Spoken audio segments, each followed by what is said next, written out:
Hi guys, welcome to one more blog. ఎవరైతే మా channel ముందుగా చూస్తున్నారో సబ్స్క్రైబ్ అయితే చేసుకోండి, లైక్ కొట్టండి, కుదిరితే కామెంట్ చేయండి, వీడియోని చివరి దాకా చూడండి. మీకు టైటిల్ చూడగానే అర్థమై ఉంటుంది. అదేనండి, మేము కూడా డీమార్ట్కి వచ్చాము. యాక్చువల్గా మేమైతే డీమార్ట్ రాము, ఎందుకంటే డీమార్ట్కి వస్తే ఇక్కడ వాతావరణం ఎలా ఉంటుందో నాకు తెలుసు.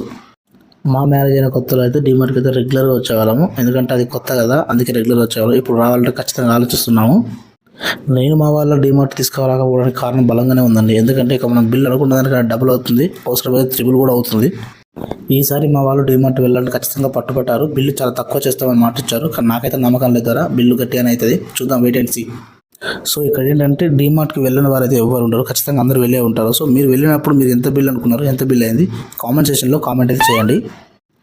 ఇక్కడ నేను మీకు ఒక విషయం చెప్పాలనుకున్నాను. ఏంటంటే బేసిక్గా డీమార్ట్కి చాలామంది కపుల్స్ వస్తుంటారు. నేను చాలామంది కపుల్స్ని బేసిక్గా డీమార్ట్కి వెళ్తానంటే కపుల్స్ని అబ్జర్వ్ చేస్తాను.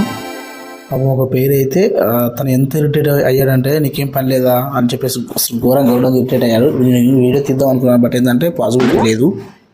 అలాగే ఇంకొకరు అయితే అక్కడ సామాన్లను పడేసి నువ్వు నీ సామాన్లు ఎత్తుకొచ్చుకున్నాక నేను పిల్లలు తీసుకెళ్ళిపోతున్నా అని చెప్పేసి ఇంకొకరు వెళ్ళిపోయాడు. ఇదైతే నేను డీమార్ట్లో అబ్జర్వ్ చేస్తుంది. ఇలా అందరైతే చేయరు, ఎవరో ఒకరు ఇద్దరు కంపల్సరీ చేస్తారు. మీరు కూడా అబ్జర్వ్ చేయండి. ఇలా మీకు ఎవరైనా కనిపించుంటే కింద కామెంట్ సెక్షన్లో కామెంట్ చేయండి. సో డీమార్ట్కి వెళ్ళినప్పుడు మీకు ఎలా అనిపించిందో మీరు కూడా కింద కామెంట్ సెక్షన్లో కామెంట్ చేయండి. పక్కా డీమార్ట్ వెళ్ళకండి.